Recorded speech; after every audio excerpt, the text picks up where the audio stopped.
Газар шорооныхоо эзэн нь өвдөлж үлдээсэн надад өгдөөд цэцэг минь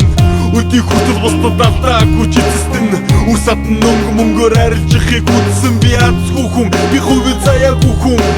Амиа өгтөө эцэг минь биднийг огтох хаяагүй юм Харин би дуурстын үр ачаа марцаа Мөнгөл байвал болоо гэд эд баялагын зарцаа Баялаг ихээр юунд материалыг зүйлийг хайн вэ Жинхэнэ баялаг наад газар дорчин байхгүй Чиний цус, чиний ухаан, чиний газар шороо Түүнээс ургах ургамал жинхэнэ баялаг гэдэг дороо Алтыг мөнгөөр зардаг ч мөнгийг хүн иддэггүй Үсийг мал идэж малыг хүн иддгээ мэддэггүй Болсон юм гэж юу арай үгүй Монгол гэдэг хийсэн зүйл ирээдүйд бид үзэхгүй Хил мал гуравтайгаа хим баян Монгол баян Хил мал гуравтайгаа хим баян Монгол баян Миний нутгийг надад үлдээгэж эдэснэ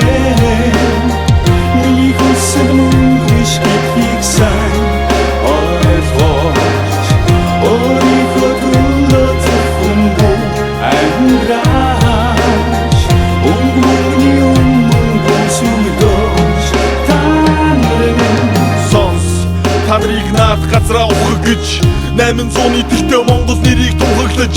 Баатруудан тулалдаж байсан гэмэл нүггүй Үр садан өвгдийнхөө заналтайсан юм гэж юу Халахын гол өвөө минь Японуудаа байлдахдаа Чиний төлөө өгье гэж их орондоо хэлсэн Харин би түүний хайрууд юу гэж айлтваа Чадсан дарга байхгүй гэж сухалтан үгэлсэн Газрын тос үгэж бидний хөлөө алхаж чадна Гол мөрөн үгүйд бид хайран амьдарч чадах уу Бидний ямраас шалтгаалan хооч дараа үе минь Гэвчиний мэтэр байвал ирээдүй бидний харан зүхэн Ширхэгөө үс алтнаас илүү үнэтэй болох үед Цаас идэж болдгоо хүмүүс та нар бодох үе Ширхэг бүртийг ууж болдоггүйг мэдэх үед Тусламжаар тус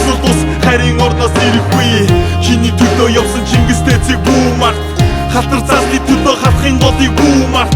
Чиний төлөө явсан Чингистэй цэг бүү март Халтар цаасны төлөө халахын голыг бүү март Миний нутгийг надад үлдээгэж эдэснэ Миний хүсэл мөн